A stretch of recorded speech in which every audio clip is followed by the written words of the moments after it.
It is my pleasure to welcome all of you to the panel now on the topic of peace. I believe that the issue of peace is of fundamental relevance for global governance as such. After all, the goal of preventing war and violent conflict and maintaining peace and security is the very reason the United Nations was founded.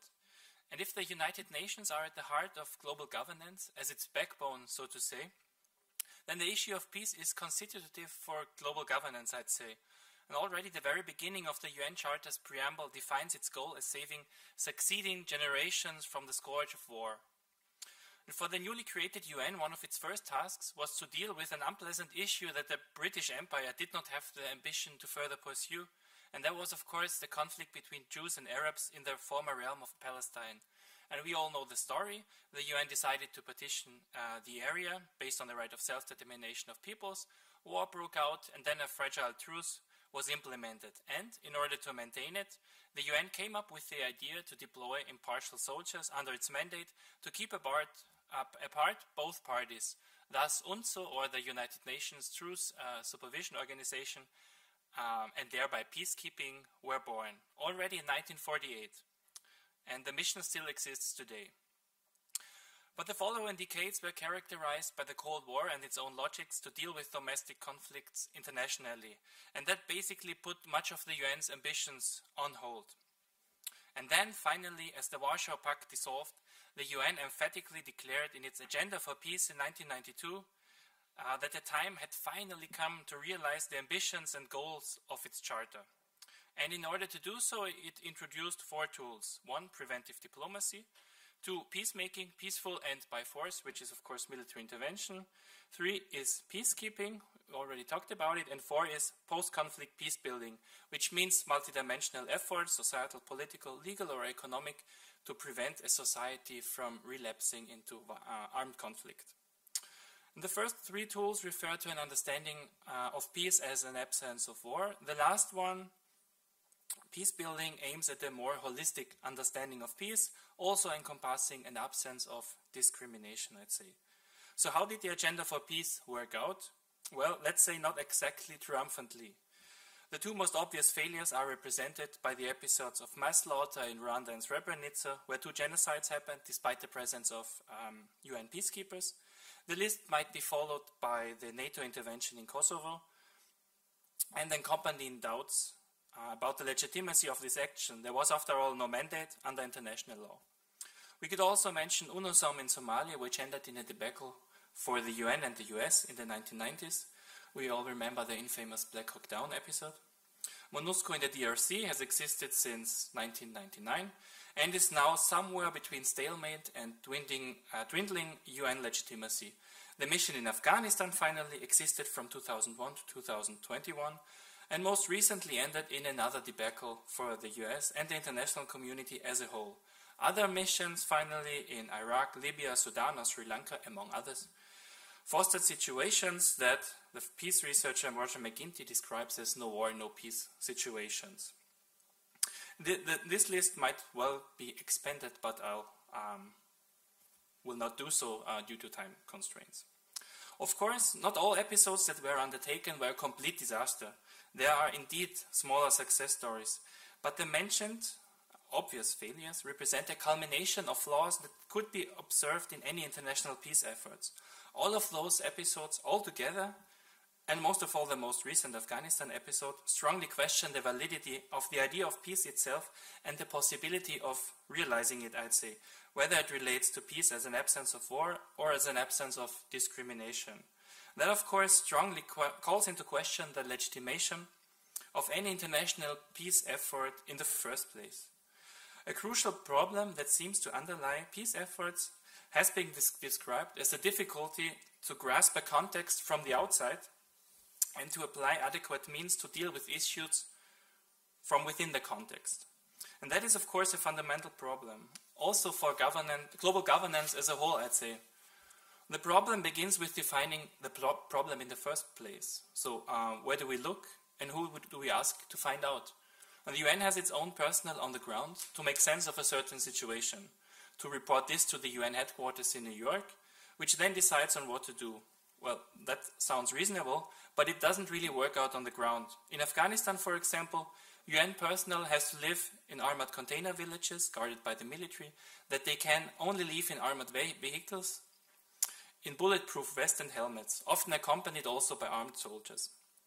And in this constellation, they interview the local population and gather data that shall represent the situation of the ground. The validity of this kind of data is, of course, questionable, I'd say.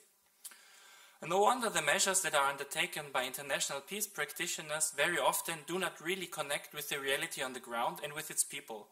They more or less create something artificial or virtual. The international relations scholar David Chandler, for example, spoke in this regards of a virtual peace. Séverine Auteser, another peace researcher, has coined the expression Peaceland, this referring, of course, to Disneyland. The gap between the reality on the ground and the international arena of peace politics is not only through the geographical distance and the externality of a distinct conflict situation, but also through the international realm's constitutive embeddedness in political and economic liberalism within a community of nation-states. We already talked about it today a few times. And following this mindset, pre-2011 Libya might have maybe looked like a state ruled by a madman called Muammar Gaddafi, and not like a consensual tribal alliance whose surface on the looks like a state, but underneath, of course, functions quite differently. When you get rid of the figure on the top, you don't have a vacancy that can be filled again, but the whole complex collapses. Therefore, it was anything else than surprising that the newly elected president of Libya after 2011 was hardly able to govern beyond the walls of his presidential palace. So what do we learn? Is there no way to internationally pursue or support the issue of peace? And that is, of course, not the case, I'd say. But we still have to be more modest and have to take more time and invest way more effort in looking at distinct situations as distinct. We have to question our first assumptions and scale down our expectations. Furthermore, there might also be ethical tensions between what is deemed legitimate on the ground and what is regarded as legitimate for the international community. And instead of resolving such tensions by imposing international standards on the ground, such tensions must give rise to critical evaluations of the situation on the ground and of the appropriateness of our tools that we want to apply. Of course, international civil society has already taken way more critical steps towards peace practice long ago, but it is not them who set the agenda, but the UN.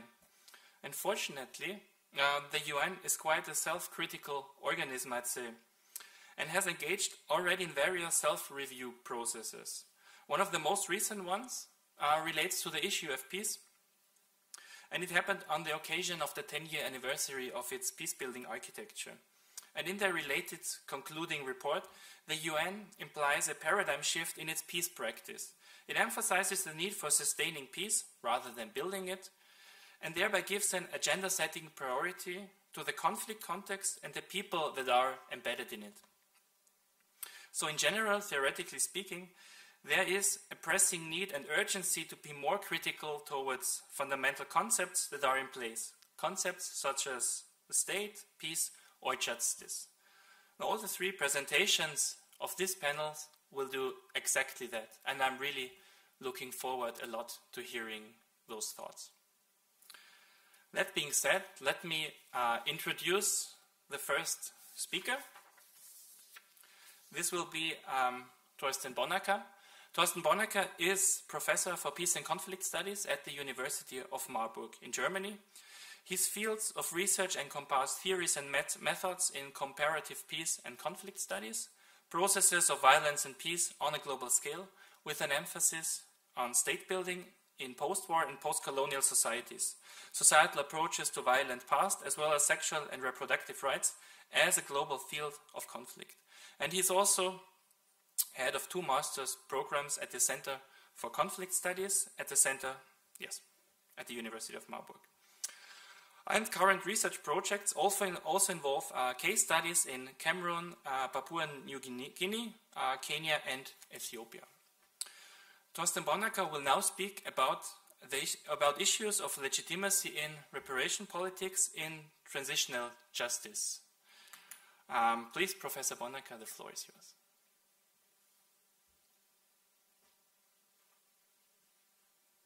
Thank you so much, Maximilian. I just tried. There's an echo in my head. Do you also have that echo, or just me? Now it's fine, I guess. Now it's fine. So I hope you see the presentation now. Great, wonderful. Thank you, Maximilian, for the introduction, and well, a big thank you to the organizing team for all the hard work and the effort for organizing two conferences, as it was said in the morning session.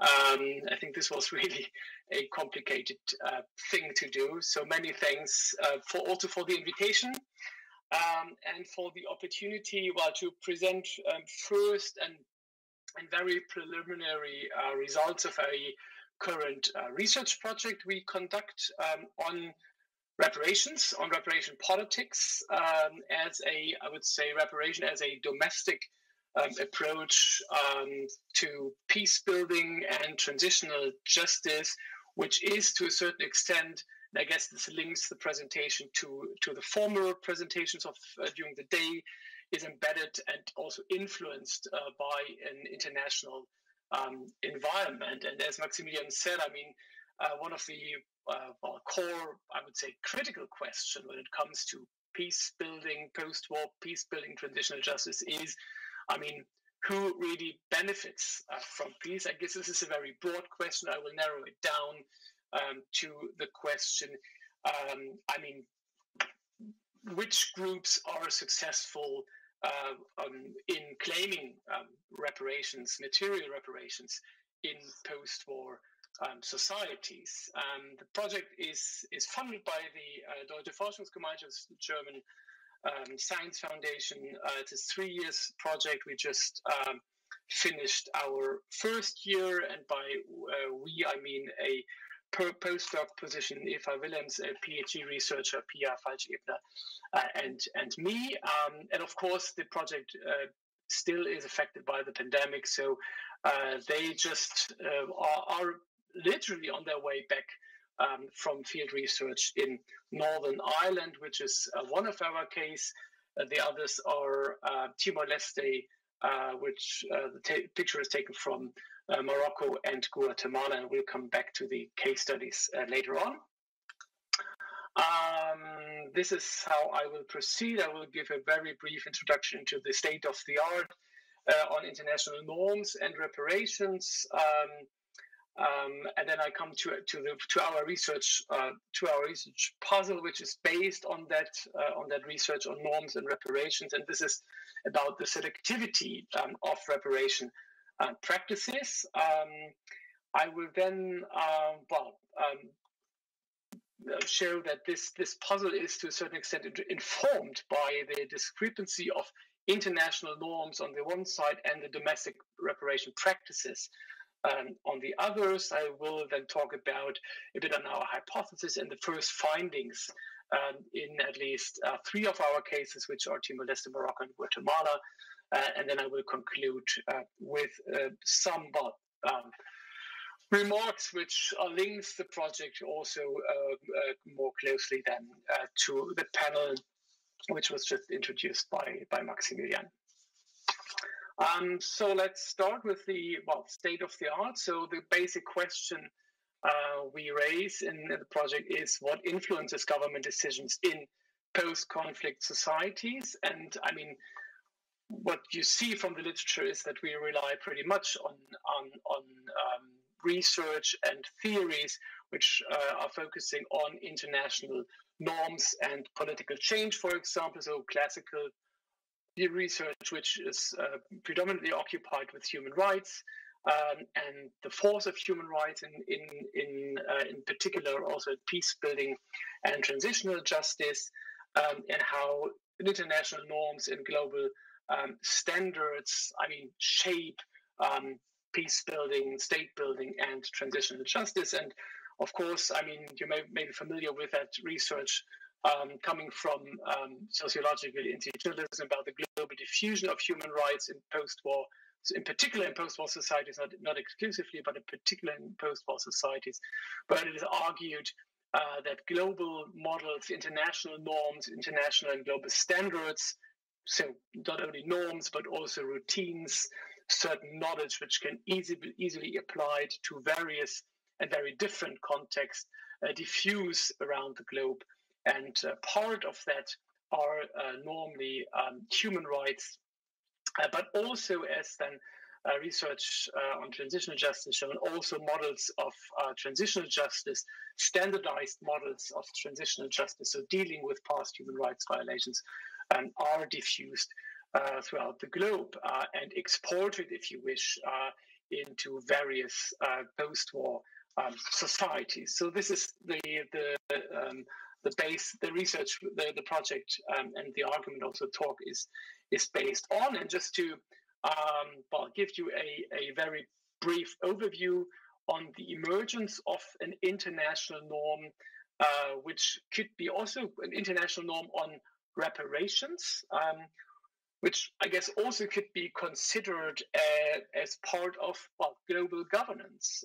But as we will see, this kind of global governance has its limits when it comes to government decisions on transitional justice and policy. So this, I mean, there is still, I would say, some discussion and deep debate whether and how strong this international norm really is or exists. But I would argue that there are several steps or several approaches in kind of establishing this international norm of reparations. And as you see, it goes back to the late 1960s, early 1970s. But the most recent and I guess the most influential steps in kind of the emergence of this international norm on reparations is, of course, the Rome Statute of the International Criminal Court in the late 1990s, but in particular then the UN Basic Principles on a Right to Remedy and Reparations in 2005, with its core dimensions, core aspects of restitution, compensation, rehabilitation, satisfaction, and non-repetition, but also the jurisdiction of human rights courts and international ad hoc tribunals like on former Yugoslavia and Den Haag, and in particular also the hybrid tribunal in Cambodia, the ECCC. And all this together, I would argue, created a strong sense of and a strong sense for reparation, for the need of reparation in transitional justice context, and a strong focus on victims' rights and victims' demands in transitional justice contexts.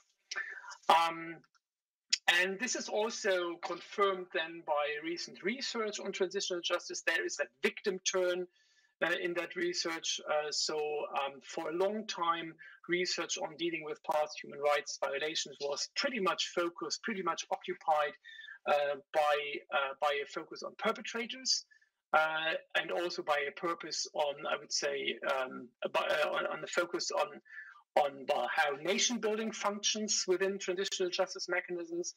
But quite recently, so in the last 10 years, 8 years, something like that, there is a definitely a trend towards turning the attention more to the victim, both, I would say, as an object of transitional justice, but also, and more recently, as a subject, as an agent of transitional justice, and not only as a beneficiary. And then there's and this is what is really our research is based on. Newer studies on reparations after the end of violent conflict, both from colleagues from law, but also from social sciences, peace and conflict studies, which argue that there is a selectivity of compensation if you compare different transitional justice contexts. And this brings then us to the question, when do victims get compensations? And we draw on the state of the art I just briefly introduced, and we start with three assumptions. First is, well, we assume, and this is, I think, which is in international relations and peace and conflict studies, I would say, really the consensus that international norms matter. We assume that international non-governmental organizations and international organizations matter, normally closely linked to those norms as kind of advocates of these norms. And third, I mean, this is, I think, what every peace and conflict researcher would agree on, that the conflict context and the local realities matters. Maximillian just in the introduction just referred to literature who strongly argues that the local matters, and even more than sometimes the global. We'll come back to that later. So the puzzle then is that reparations are selectively given to victims, even within a relatively similar international environment. So from the IR perspective, this is a bit puzzling. And the question then is, what factors can explain this selectivity of reparation practices in different transitional justice contexts? So this is how, I mean, we understand the transitional justice process, just to show you what we highlight and what we are in particular interested in. So we start with, and we only focus on cases with established transitional justice institutions. These are normally truth and reconciliation commissions. So we are not so much interested in these highly internationalized, formally internationalized transitional justice process with involvement of the international international transitional justice mechanisms. And normally these Truth and Reconciliation Commissions also contain recommendations for reparations, then addressed to the government, and the government then decides on these reparations. So we are interested in administrative programs and not reparations which are decided upon by either courts or international courts, domestic courts or international courts. And we are in particular focusing then on civil society actors. These are, in our cases, victim associations, but also as a, different group, as a comparing group, if you wish, veteran associations which are lobbying and advocating for compensation and material reparations towards the government. And then the government decides, as I said, on the design of reparation programs, and then also on compensations. We do consider three factors as decisive, and these are representations and organizations of victims' interests by civil society actors. So we rely to a certain extent, as you will see also on social movement research here. As I said, we focus on government action, and we take into consideration the type of the violent past which shapes the construction of victimhood. So there's I would say, a constructivist argument in here. So we are in particular interested in how victimhood is discursively constructed in our transitional justice processes. We selected in a comparative research design 4 cases. So the strategy was that in each case, transitional justice institutions have been established, that each case, and you can see this from the slide, represents at least one different type of a violent past, and that the cases must include reparations decided by the government. So we do have a lot of transitional justice cases in which you sometimes find reparations which are not given then by the government, but as I said, decided upon by the courts. Or this, I mean, for most of the cases, the truth, we do find transitional justice contexts without any reparations. In particular, and we focus in particular, as I said, on material reparations, so not symbolic one. We can come back to that later. So 4 different cases which represent 4 different types of conflict, and these are Guatemala with an intrastate violent conflict. I'm pretty much aware that the Guatemalan case is much more complex than this, and it entails a lot of different, say, conflict lines. So this makes the case very interesting on the one hand and very complicated on the other. But for now, we kind of narrow this complexity down to intrastate violent conflict. Then we have Timor-Leste with a secessionist conflict against a conflict between the Timor-Leste resistance movement and the Indonesian occupation. Then Northern Ireland as an identity conflict and transitional justice after that. And the Moroccan case is pretty much interesting because it is not a case in which transitional justice mechanisms were deployed after a violent conflict, but after state repression. This is one of the typical cases of transitional justice.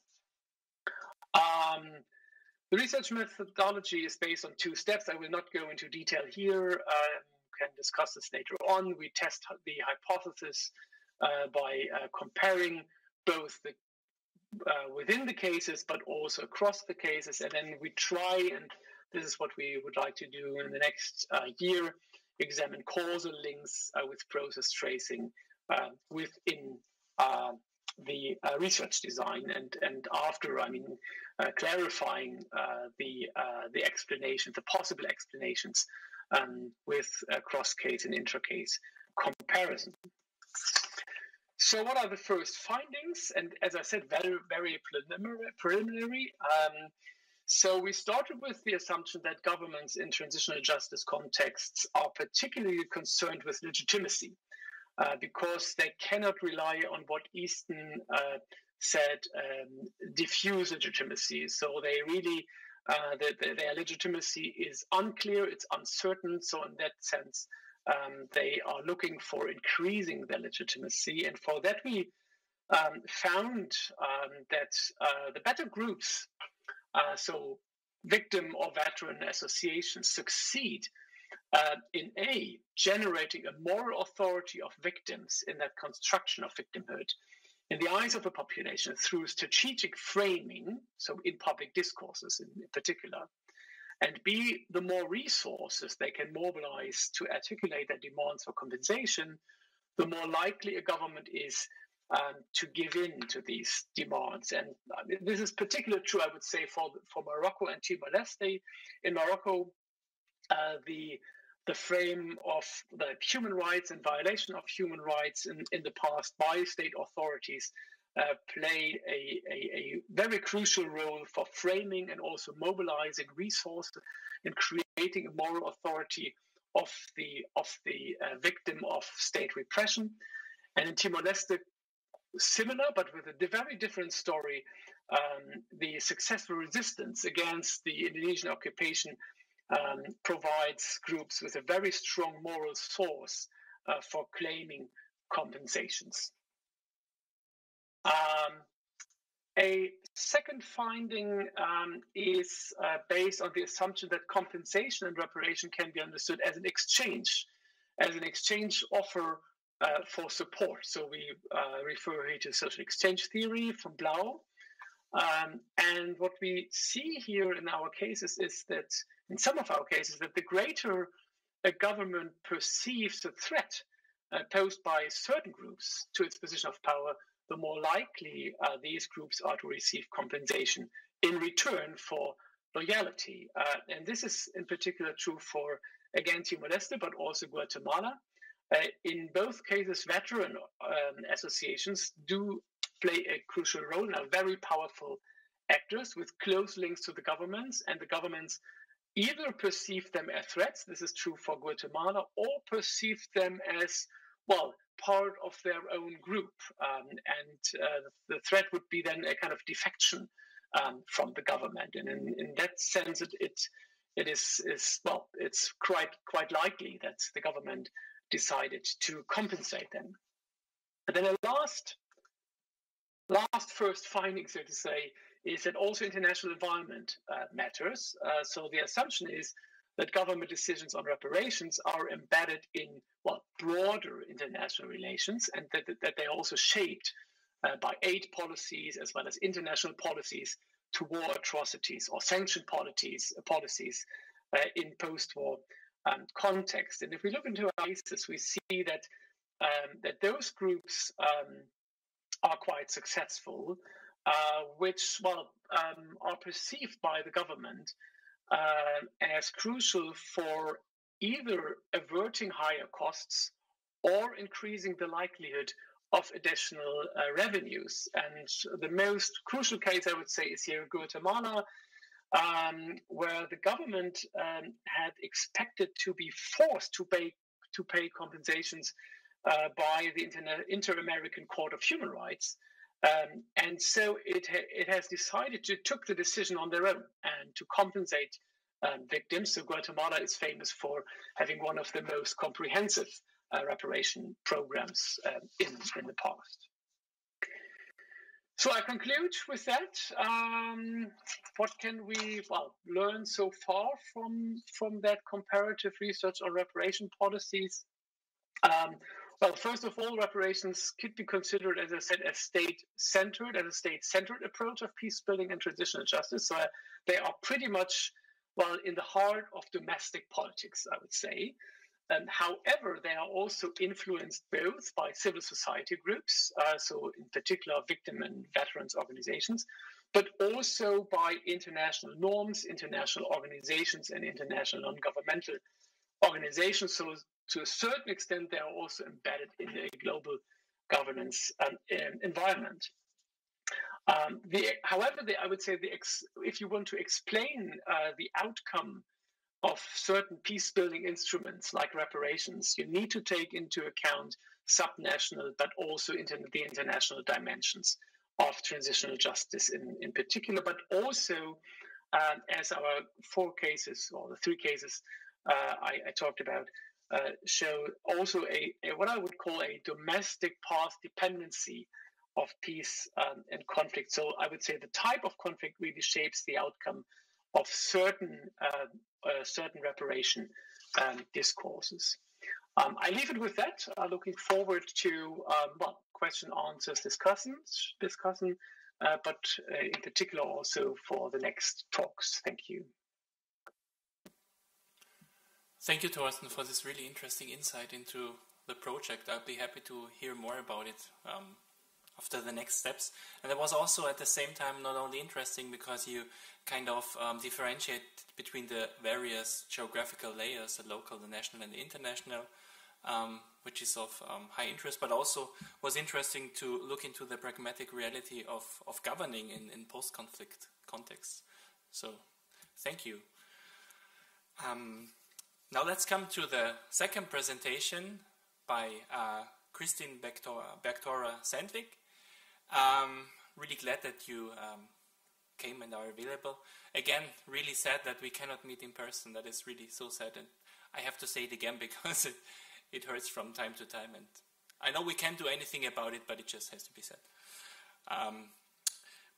Putting that aside, Kristin is a professor of sociology of law at the University of Oslo and a research professor in humanitarian studies at the Peace Research Institute Oslo, short PRIO. Kristin is the co-founder and previous director of the Norwegian Center for Humanitarian Studies. She teaches sociology of law, legal anthropology, legal technology, as well as artificial intelligence and robot regulations. She currently leads projects on the legal aftermath of the Norwegian terror attack of 22 July 2011, the Breivik attacks, and the project on ethical humanitarian innovation. And she has previously also worked in Uganda on refugee resettlement and Colombia, IDP women's legal mobilization. And Kristin will now speak about memorialization of the Breivik attacks in Norway and the issue of communicative peace. And I'm really looking forward to that also because the Breivik attacks are still something that we all in Europe all remember, and I'm really looking forward to hearing more about peace initiatives surrounding this issue. Kristin, the floor is yours.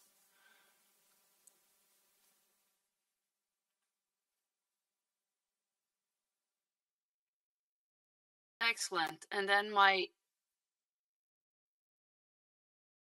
hold on. Yes. Great. I'm on an echo.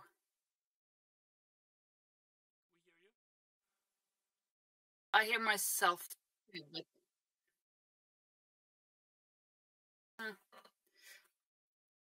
I guess, Maximilian, you need to mute yourself. I guess it is. Yes. Excellent. So I'm still very glad to be here, although it's the format is great but disappointing. So thank you for giving me the floor, and also for letting me go after Thorsten.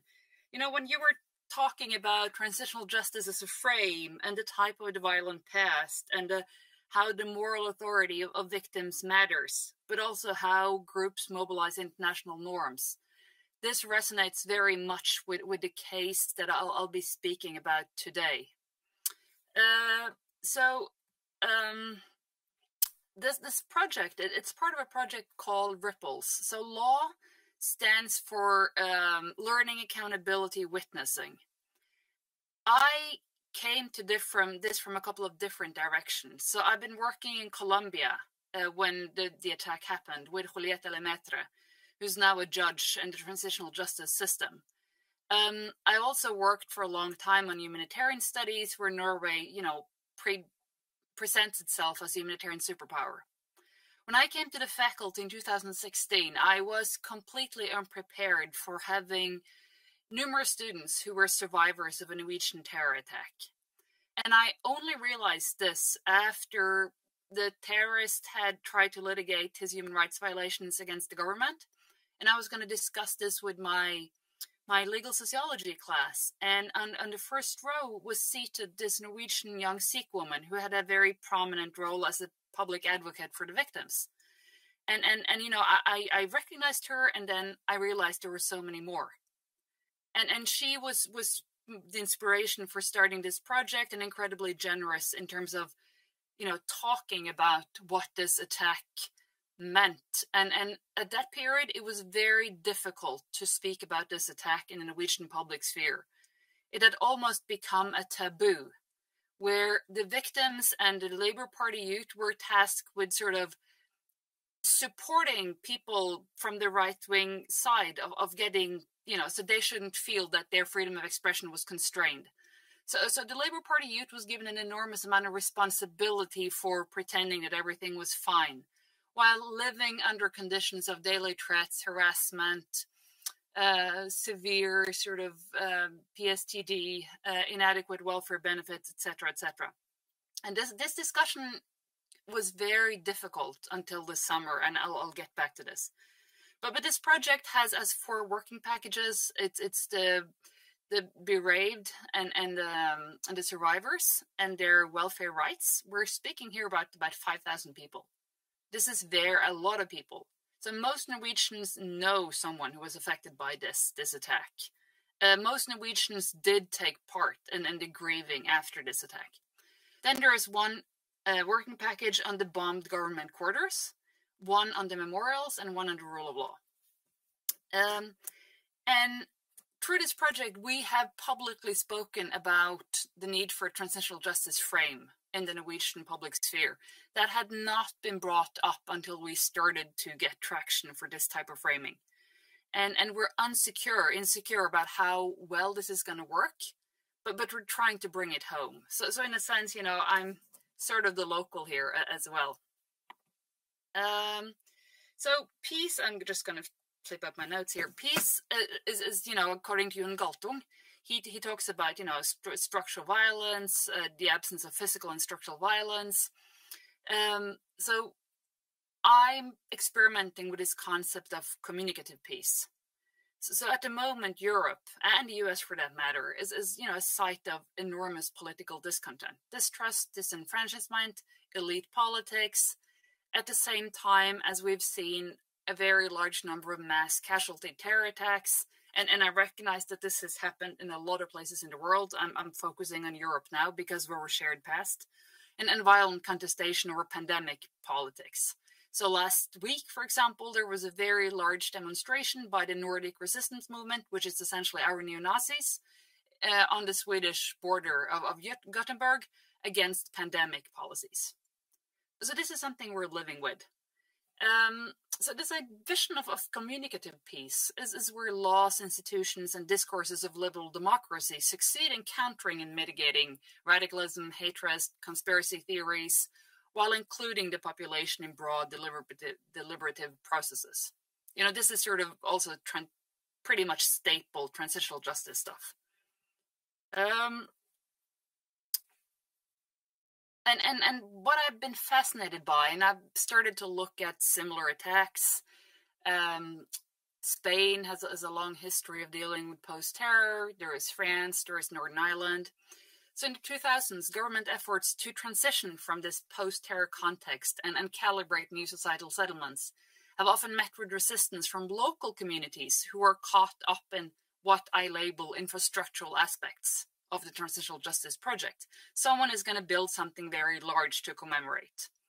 And this means that your sort of everyday life is permanently fixed as a post-terror site. And what I'll do here in this talk is just to examine the potential and pitfalls of grassroots legal mobilization after terror. And it's an ongoing case in Norway. So this is Utøya. It's a very beautiful island outside Oslo, about half an hour drive or something. What you see to the right, or maybe to the left, is the bombed government quarters. They were really bombed. And I think maybe this is an under-communicated aspects of the attack. So 2011, the Breivik, he detonated the car bomb outside the Oslo government district. If it hadn't been vacation, if it hadn't been that time of the day, we would have had a much larger number of casualties. He had spent years collecting the ingredients for the bomb, and without being detected by sort of terror, the police. So he, you know, this white van explodes, and then he drives off to Utøya, and he shoots and kills 69 individuals, of which 50 are children under 18. There's a memorial there, and you know, you see all the names, and you know, they're all 14 and 15. I mean, that you know, very small children, or that's young children. What happens at Utøya is that the police is being told not to intervene. They're being told to wait for special forces. So you have armed and equipped police at the quay waiting, while the local population sets out in boats to pick up children trying to swim to shore and trying to rescue injured youth and teens from the waters. And they were shot at and you know, really in mortal danger. And several of them received the highest honors of the country for bravery. So that's the locals and several camping tourists, actually. We're still in the process of rebuilding the government complex. That's going to take us another 20 years. It's contested, but not in the same way as how Utøya has become the 22nd of July. What happens quite immediately after the attack is that the government appoints a committee that's going to decide where we have national memorials at the government quarters and locally. This committee has no members from the local community. But the committee decides that they will have a memorial which is modest, it's peaceful, and sort of sets out to figure out how this is going to happen. At the same time, something quite odd is happening. So the local community, which is traumatized, is really subjected to a lot of tourists, dark tourists, and a lot of enormous amounts of media attention. And it turns out that this memorial is not going to be modest and sort of careful. It ends up being quite enormous because the whole thing ends up as an international art competition. Some of you might recognize this. It's Memory Wound. It was designed by a Swedish artist.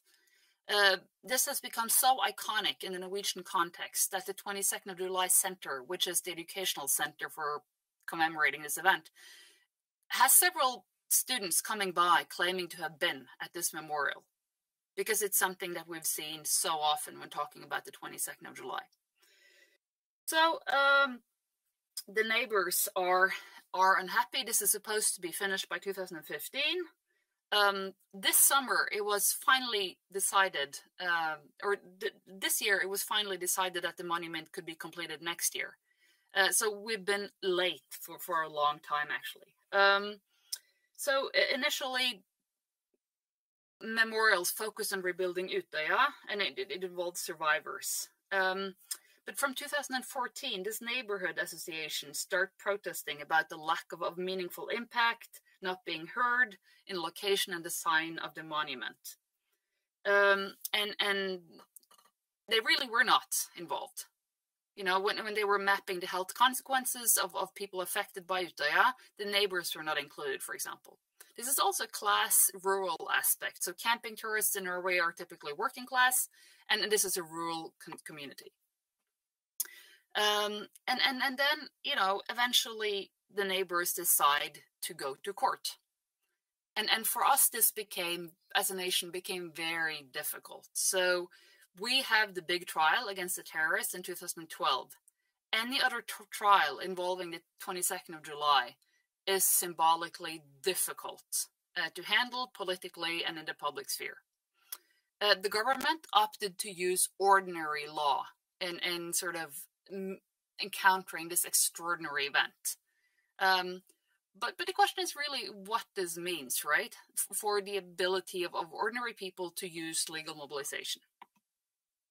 STATE-CENTRIC, which is the government contractor, told the neighbors that, you know, they were welcome to participate. But we will not discuss the relocating or changing the memorial itself. This is memory wound. But if they, the local residents, have constructive input with respect to details or design with respect to the memorial itself, paths, or the parking lot, they can have real impact. So it was an incredibly sort of condescending invitation to participation. What happened at the same time is that the terrorist was from 2015 and 16 was litigating a human rights claim against the government. The government lost in the district court. And so the case that the neighbors had filed against the government was scheduled to happen at the same time as the trial with the terrorist. And for the government, it became unbearable that people who had actually been the heroes of the 22nd of July, if there were any heroes, were going to sue the state at the same time as the terrorist was suing the state. So they ended up canceling the monument and moving on to a different plan, which was to build a monument at the Utøya quay, where the ferry goes back and forth to Utøya today. So this is the design for a new monument. It's turned into a road construction project, actually, much more than an art project. And it's handled by a Belgian team. This is what it looked like earlier this year, a couple of months ago. I did a workshop at Utøya in October. As you can see, it's a very sort of deep concrete sore in the landscape. So the neighbors decided to remobilize. They got a new lawyer. They went to court, and they tried to stop the monument. And then they tried to litigate the human rights claim under the European Convention for Human Rights, the right to privacy, Article 8. And they tried to litigate that this was illegal according to the Norwegian Neighboring Properties Act, and they lost. It was painful. The government the whole time has talked about court cases like this as unworthy, undignified, and disruptive. And they've also systematically described going to court all 3-4 times as a sort of a bad faith act by these neighbors.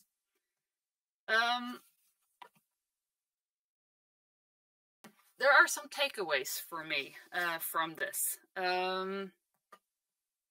The first one is that the struggle of localization, you know, the neighbors' resistance of having to live, you know, on top of a memorial. I mean, you see this house, the White House here. At present, the monument has been so difficult to sort of stabilized, that they've gone into sort of the yard or the property of this neighbor to basically make sure it doesn't, there's no landslide. So it's a struggle over not having to live in this site, but it's also a struggle about who the victims are, you know, who has suffered. And these neighbors talk about themselves as victims of the 22nd of July that have not been recognized and that have been re-victimized through this process of having to live in this memorial landscape. This is extremely difficult. They're also blamed, and one of the narratives from the public has been that this is a group of uneducated people with vested economic and financial interests in sort of getting benefits from this process. The second one is that this is a very local conflict, and it means that it operates on a temporal trajectory from before the terror attack, and is capable of shifting popular justice narratives long after the terror attack. So the Labour Party youth starts using, you know, the Utøya back in the 30s. Trotsky was actually at Utøya for a while, before he was shipped off to Mexico by the Norwegian government, who suddenly got scared. But during the war, the island was taken over by the Norwegian socialists. This is a farming community. A lot of the Norwegian farming communities were signed up for the Nazi regime due to being extremely traditional. Also very contentious politics today. But also just, you know, the normal tension between sort of elite political youth coming to frolic and you know, rural youths who want to use the island and don't like people from the city. So this has gone up and down for about 80 years. But what I find fascinating is this, how did these pre-existing grievances contribute to the tensions involved in litigations over the memorial? There is also this problem of you know, democratic citizenship. So I've been through enormous amounts of paper trails and you know, what it means to be heard and what it means to participate. So, you know, Norwegians like to go abroad and tell other people how they should sort of do their business. But I think this case raises enormously interesting questions about, you know, what does a local community owe not only to the victims and survivors of the terror attack, but to the nation, for example. And then one of the sort of key contestations in the memorial discussions is if this is really political or not. So the locals keep saying it's not political, while the Labour Party youth, for example, and the Utøya Corporation keep saying that any resistance to a 22nd of July monument is sort of a right-wing politics project, because it's been so difficult in the public sphere to discuss this. And the final issue that I'm interested in is this, the question of legitimate activism. This is literally described in the Norwegian media by pundits and by politicians as lawfare. And this includes, you know, the present Prime Minister of Norway. What you hear in the background is a very frustrated German short-haired pointer. If you hear something, but the description of ordinary people's uses of law as illegitimate, as disruptive and undignified, cuts through the whole process. Everything is illegitimate and undignified compared to the criminal case we did in 2012. The use of law, the use of the courtroom, litigation, the hiring of lawyers, the use of legal claims is essentially considered disruptive. And I find this to be deeply problematic, but also very fascinating. And I think one of the sort of frustrations for the locals is that they really struggle to pay their legal fees. So the legal mobilization structure is also shaped by the fact that getting a lawyer to file a claim is very costly for ordinary people. So the government has paid up for most of the costs incurred during these trials, but it really is severely limited how they can use the law to protect what they perceive as their own property, their everyday life, and their kind of culture. So I think it's sort of an interesting example from a country that's usually not considered transitional justice context. And it's a context that I believe must resonate with a lot of other European contexts. It's also a context that continually speaks to the Norwegian experience in the Second World War and the ongoing challenges we have with right-wing extremism. The terrorist is litigating his case against the Norwegian government again the 17th of January, and it will sort of be another chapter in this ongoing saga. Thank you. Thank you, Kristin. I imagine that engaging in this project is not only a really emotional task and challenge, but it is also theoretically really, really interesting, because you, from what I've heard, you find analog dynamics in this case, like you find in the Global South, speaking of this dichotomy between the local and the national. Having started in the Global South, then going to the Global North, I think we are going back to the Global South again with Marsha's presentation. Marsha Henry is Associate Professor at the Department of Gender Studies at the London School of Economics, and she joined LSE in July 2009, having previously taught at universities of Bristol, of British Columbia in Canada, as well as at the Open University and Warwick University. Marsha was a founding member of the Center for Women, Peace and Security, where she also served as Deputy Director and Interim Director. And her interests focus on gender and development, gender and militarization, and qualitative methodologies. And more in detail, her research interests have been concentrated on documenting the social experiences of living and working in peacekeeping missions. Marsha will now speak about the need to reconsider the issue of peacekeeping from critical perspectives. Marsha, the floor is yours. Hi, everyone. Thank you so much for inviting me to this workshop today. And just to reiterate one more time, not to rub salt in the wounds, but yeah, it's so sad not to have been able to be together, because I think the dynamic is so different, the side conversations, the kind of warmth that is generated when you are able to empathize with the conference organizers and all the people and all of their travels coming here, coming to a place, and how much time people put into it, both the organizers and everybody else. And there's a real generosity of spirit. But I can see that generosity of spirit has been, I think, reflected in the online conversations as much as is possible in a virtual world. So I extend my gratitude to you all for doing so. Okay, so I think what I'm going to do is I'm glad Kristin and Thorsten went before me, because then perhaps my my comments and thoughts today will not seem so out of place from the other discussions. But in some ways, this is really a kind of epistemic or conceptual struggle that I think relates very, very much to I guess the urgency of repoliticizing kind of humanitarian intervention. So I'm very curious to see what other people think about some of the gripes that I'm going to talk about. So I guess what I've been trying to do in this book project is to think about what happened to a variety of critical theories that were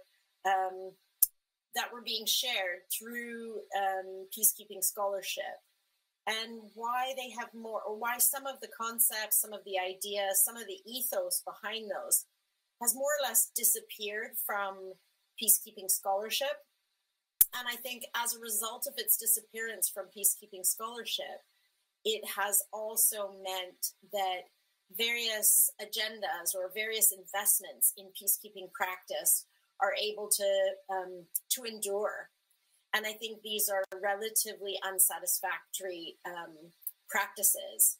And I think they have quite significant consequences for local populations in particular, but also global South militaries and global South civil servants, more or less. So I wanted to just highlight a couple of these texts. So I'm just going to go quickly over some of these texts with you. But in the early 2000s, there were some amazing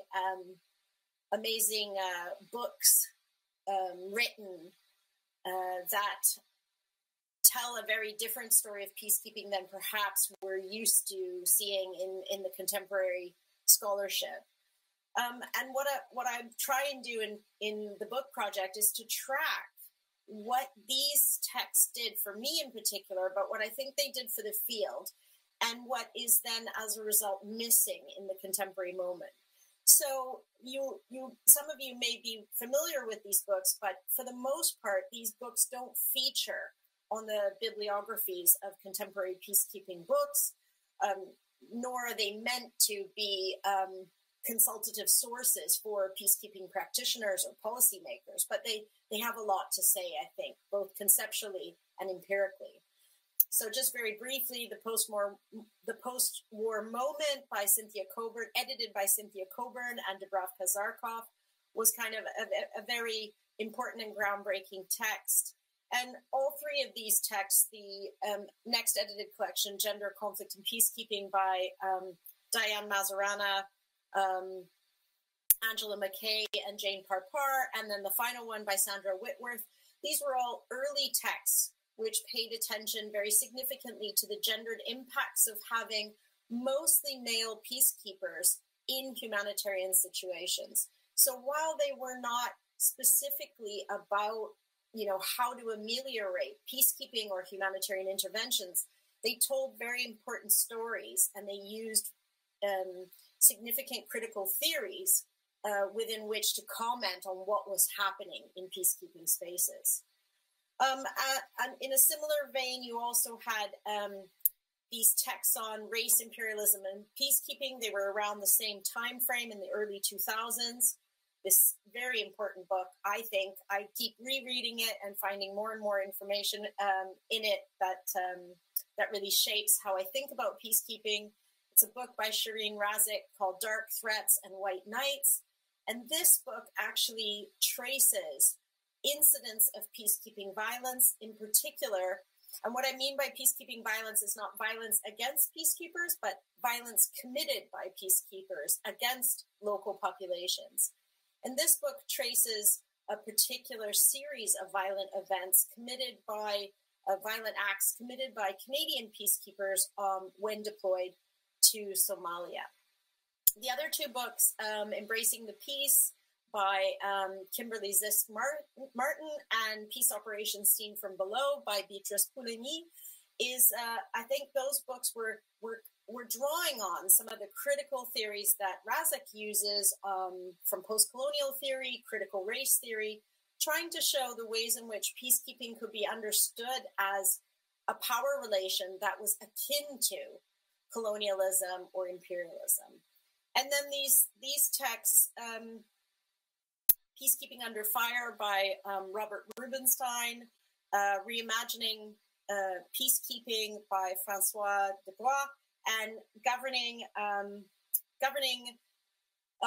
Security or Governing Borders, by Laura Zanotti and Max Stevenson. These were, by Laura Zanotti. These texts were essentially using critical theories to make commentaries on the kind of organization of militarized peacekeeping. So they were looking at the symbolic power of it, the ways in which peacekeeping could be thought of differently, and the ways in which, perhaps in the case of Zanotti, a Foucauldian perspective, for example, might understand peacekeeping less as a benign response to conflict and more as a disciplining project, dominated by the global North's sort of governance ideologies. So these books, I think, again, you will rarely see these books cited in contemporary scholarship. So if you look at this prolific field, a lot of these texts that I show you here, many of them are essentially concerned with issues around gender. many of these texts are also not cited in continuous or do not share a citational practice amongst them. Some books that have that you already mentioned, Peaceland, really interesting take. All of them, in a way, work with different genres, different foci, but you'll see that there is a pattern of missing out some of this critical literature or some of these critical ideas in those 6 texts, for example, that I talked about. Again, this isn't, one of them that you can see in the bottom corner is UN Peacekeeping Doctrine in a New Era, published in, I believe, 2017.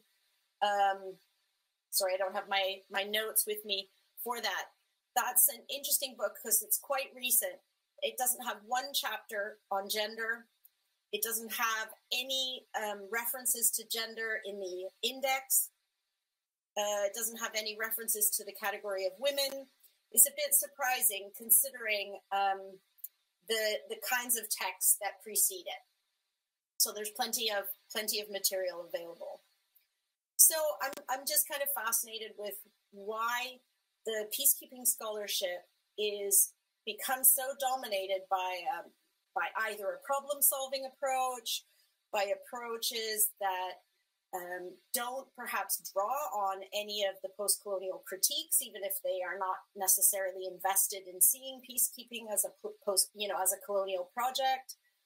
Why there isn't more conversation between these critical ideas and some of the publications. One of the texts on the top line towards my right, Equal Opportunity Peacekeeping, that's a really, really important book. It is cited so heavily in studies of gender, of female peacekeepers. I think it's a really important text. But what's fascinating about it is that it doesn't really it's not influenced by feminist theories, or it's influenced by a very narrow range of feminist theories. It doesn't take into account any issues around the dominance of global South military women who are doing the bulk of female peacekeeping. So it's a very important text. It draws on an amazing range of empirical data, and it's really groundbreaking in that respect. But it's interesting that it frames itself much less towards critical theory and much more towards kind of making peacekeeping better, in a sense. So there are a couple of theories that I think scholars in those early texts point to, perhaps not necessarily explicitly, that I think could be of value for repoliticizing peacekeeping. So one of the theories that I think is very much inspired by Cynthia Coburn's work. She, in her books, she often talks about standpoints. She talks, one of her books is From Where We Stand,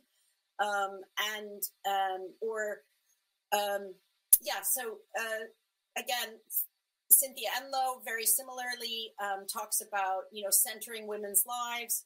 So these interventions in the peacekeeping literature very much influenced by the idea of thinking differently about where knowledge comes from, where who is marginalized in these accounts, whose stories are left out. So I use feminist standpoint theory as a way of retracing this critical theory history and thinking about what that might mean for contemporary issues in peacekeeping. So if standpoint theory is influenced by Black feminist theory, mainly from the US, and if one of the ideas behind standpoint theory was about making Black women's lives the starting point of departure, so thinking about, for example, what it is to experience life as a racialized subject, as a gendered subject from the margins, I think this in a sense has huge implications for how we might think about what's missing in contemporary peacekeeping studies.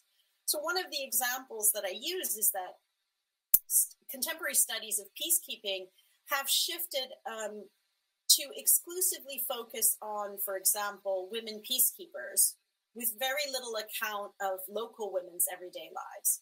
So some of the work that Althusser does, Pouligny, for example, are talking about, from below, looking at perspectives from below. Roger McGinty does this as well.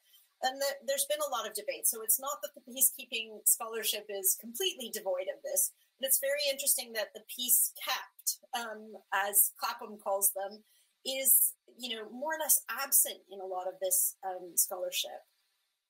And I think Standpoint could potentially resuscitate this focus. And overall, peace kept as subjects in their own right feature very marginally.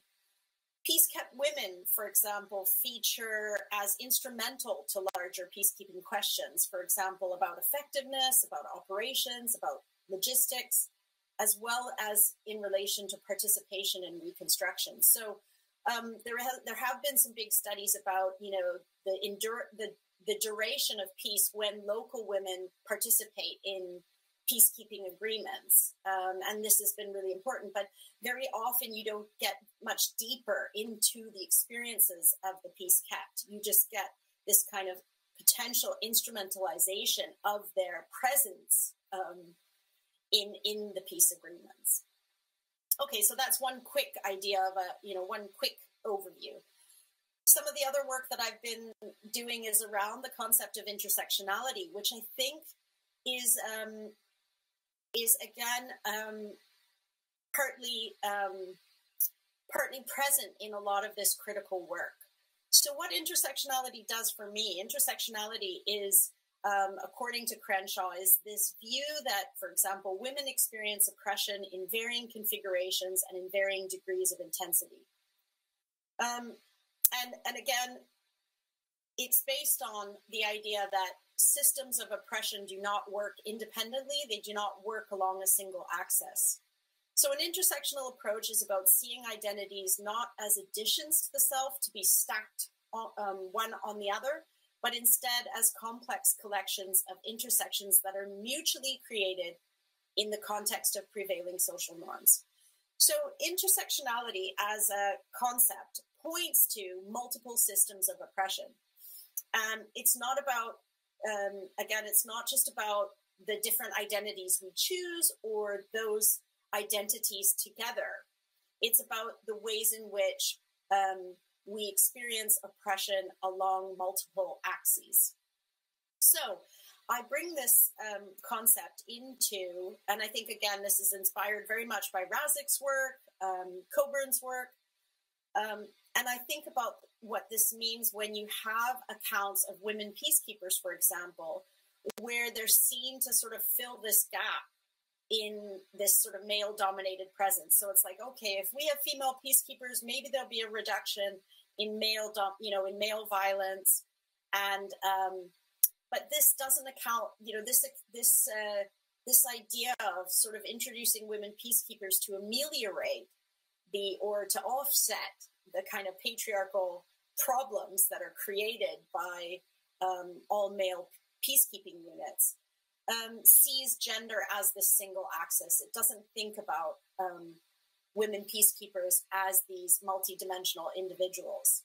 And there's, of course, this assumed sisterhood between peacekeepers and local women, which again is this single axis approach. And in my research, I found that actually women peacekeepers did not identify with local women. In fact, they spent a lot of time differentiating themselves from local women in ways that suggested these colonial stereotypes, for example, persist amongst Global South peacekeepers themselves.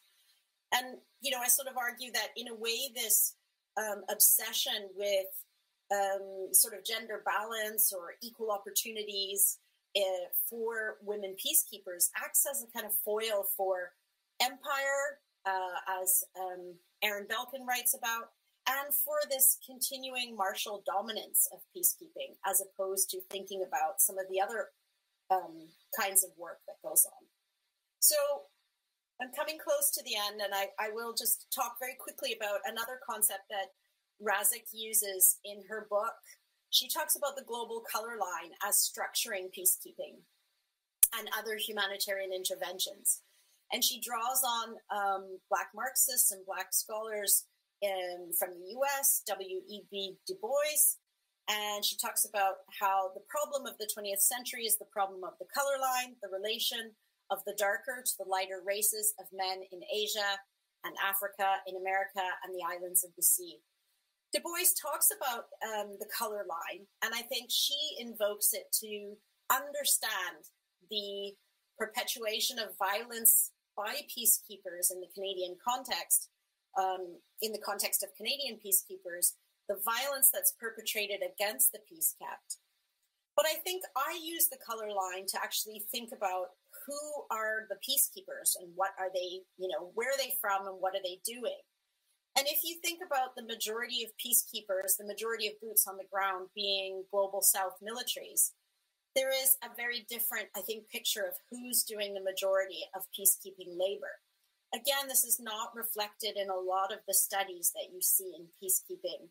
So there is this idea that, for example, in DRC, there has been these efforts to lobby more peacekeepers. At the height of the conflict a few years ago, you had something like 8,000 peacekeepers deployed for a very large area, very much in contrast to early interventions in Kosovo, where you had 15,000 military peacekeepers just in Pristina alone. So these kinds of practice decisions are so much more, can be understood through these critical lenses. So when you look at peacekeeper fatalities, as many of the conventional peacekeeping scholars do, you'll see that there is a majority of Global South peacekeepers who are experiencing violence against them, or who are dying while on duty. And so this global color line concept that Razek talks about also applies to, who dies in the service of peacekeeping, who dies in the service of humanitarianism. And of course, you also have the fact that Global South women peacekeepers are the majority of women peacekeepers. They are doing the bulk of this gendered work on behalf of the UN, and they're able to do this because there's a cheap source of women's labor in those contexts. So in Philippines, in India, in Nepal, in Sri Lanka, and in Bangladesh, these women military officers are able to rely upon women back home taking care of kids and family in order to be deployed. Okay, so I think on the last slide, I think what I just want to say, I think I'll be a little bit brief because I can see that I've finished my time. I think what returning to these critical theories does for peacekeeping scholarship is it repoliticizes the debates about whether we should be doing peacekeeping at all. I think it reveals the historical interventions were not innocent and continue to be so. I think it allows us to challenge the patriarchal persistence of peacekeeping, the enduring colonial relations of power that feature, and the further investments that we have in martial ends to complex humanitarian situations. In 2017-18, there was a key report produced for the UN, outsourced by former military commanders, which basically advocated increasing military presence and military actions in all peacekeeping. And this, I think, is a huge problem because it means that peacekeeping practices turn to peacekeeping scholarship and ideas from the field without these critical theories in mind, without the potential to think about the political consequences of these early writers. Okay, thank you. Thanks a lot, Marsha. It sounds like there's still a lot of work to do to put forward an adequately critique towards peacekeeping. Thanks for your work also. So the way I see it is that we still have at least 10 minutes until the next panel. So there's still at least some time for questions. So if there is no immediate question, I would like to ask two questions. One goes to Marsha immediately. The one question is, so there's several generations of peacekeeping. Do you see, I think the last one is the fourth generation, already including peacekeeping tasks. Do you see already some kind of critique towards peacekeeping reflected in the fourth generation? Of course, not the kind of critique to include intersectionality and as advanced as you would like to see it, but at least some critique. The other question goes to Thorsten. I would like to know if what kind of definition of civil society did you work with, and especially in the case that you described, it seems that there's enormous momentum of power for civil society when they could pressurize the government for adhering to their claims as a matter of enhancing the legitimacy. That means that the boundaries between civil society and opposition might be blurry at some points and might be blurry on purpose in order to put forward political claims, which they might come through if what you said is right in your conclusions, that they have an enormous power.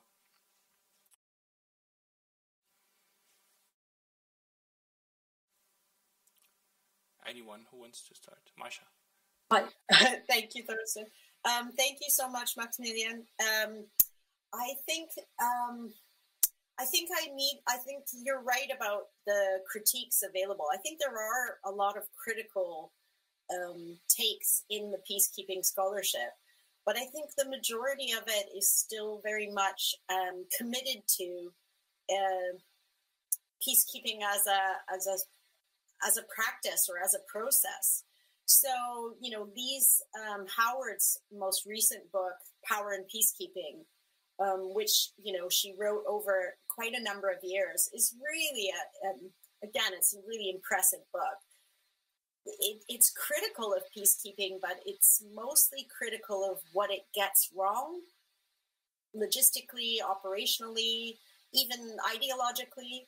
But it's not perhaps I need I need to define critical in a little bit more detail. So thank you for that. That does really help. But I think, and if you look at Lisa Holtman's work, for example, which is very much about empirically demonstrating that peacekeeping saves lives.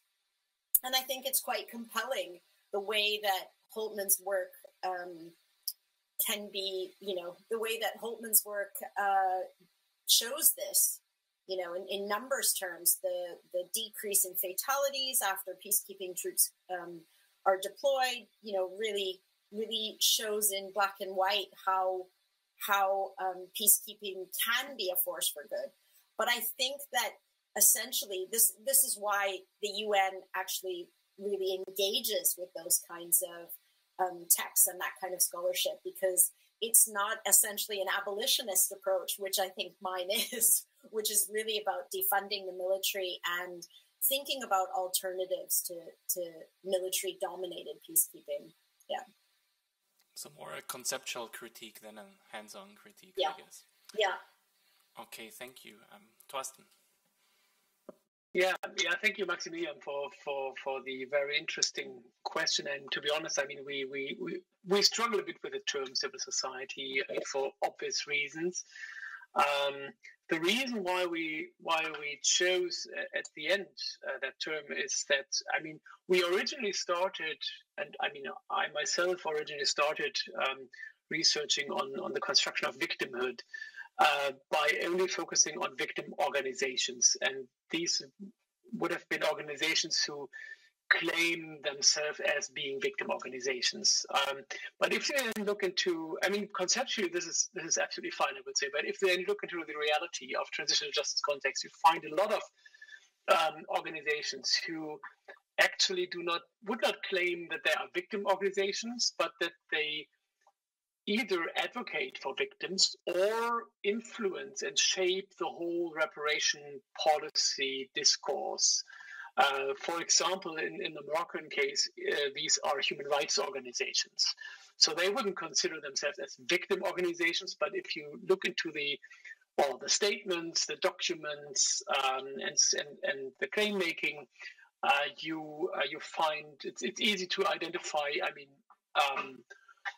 Frames and claims which refer to victimhood, right? So, in that sense, we then shifted our. And the second reason was that if you then look into the cases in Timor-Leste and Guatemala, you see that there is a construction of victimhood which is more linked to the status of veterans, right? So, which consider themselves to a certain extent as victims. So that kind of messy picture, we at the end decided to use more the term of civil society to have a kind of broader conceptual approach, a broader focus when it comes to the empirical investigation of reparation, the reparation discourses in transitional justice contexts. And we are also, and this is a second reason, particularly interested in who is considered or who considers itself as a victim. So the construction of victimhood is pretty much what we are referring to in that kind of framing process. And I think it speaks really quite well to the Norwegian context, what Kristin said. It's really about who is perceived as a victim or who perceives themselves as a victim. And I think this can be better captured by civil society. But you're absolutely right.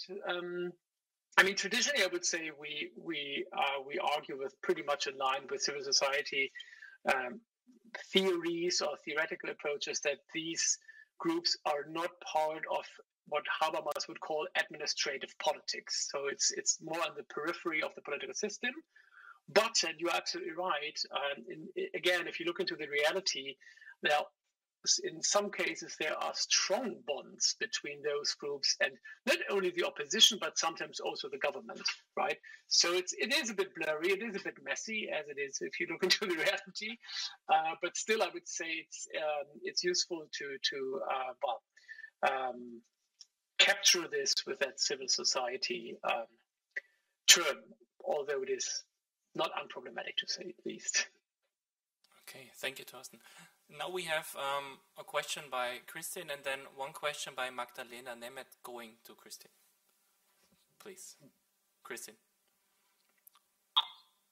I think I'll pass on my question, which was on language that I can discuss with Marsha sometime else.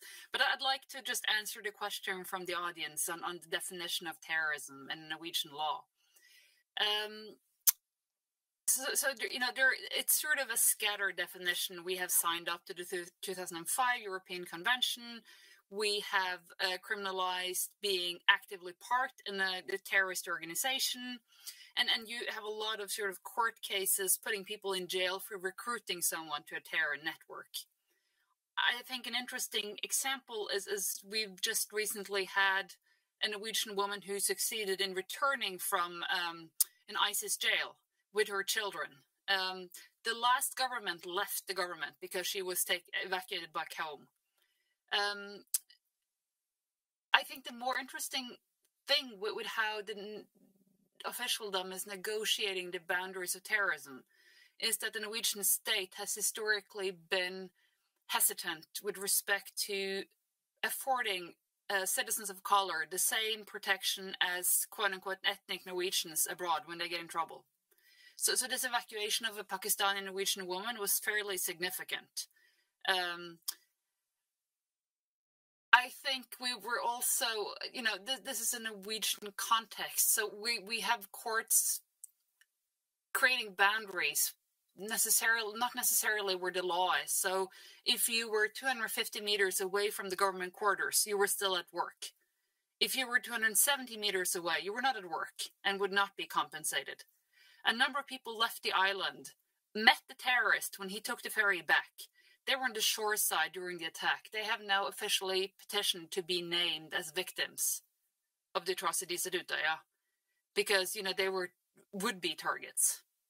So we have this ongoing, and we've probably done the same as happened after 9/11. We've moved to, you know, include a broader category of people as victims. So this flight that came down, initially people thought that they could just identify a few heroes and award them medals of honor. And I think in the end, the Congress decided to give everyone medals of honor. So I think the trend is to recognize that there are a lot of victims of this terror attack. But as we're living it today, is mostly operationalized in relation to what happened in Syria.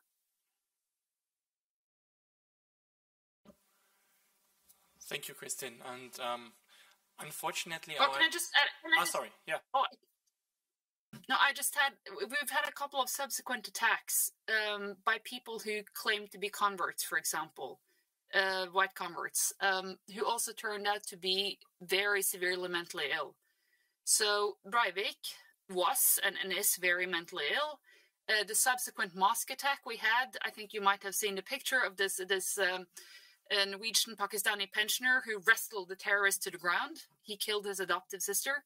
And subsequent violent knifings, this fall in Kongsberg, increasingly the conflation between terrorism and mental illness. It's very difficult to distinguish. And usually they're not fit to stand trial. And this is becoming complicated, I think, to handle. Because it eventually means that gender-based crime, for example, doesn't exist, or terrorism doesn't exist. That is probably not a good note to end with, but we still see that there's a lot to do, and I really have to thank you for the work you're doing and for the contributions. There were really interesting presentations, interesting discussions, and I think you'll have, if you'd like to extend the discussion into the next panel, which will be our concluding panel. And let me, in addition to that, thank you and all the other speakers for your time discipline. So I guess that most of the presentations were more or less plus minus 1 minute to 20 minutes. So thanks a lot for that. And that being said, I will hand over the floor to our Dean, Christoph Betzemek, who will moderate the next and final and concluding panel discussion.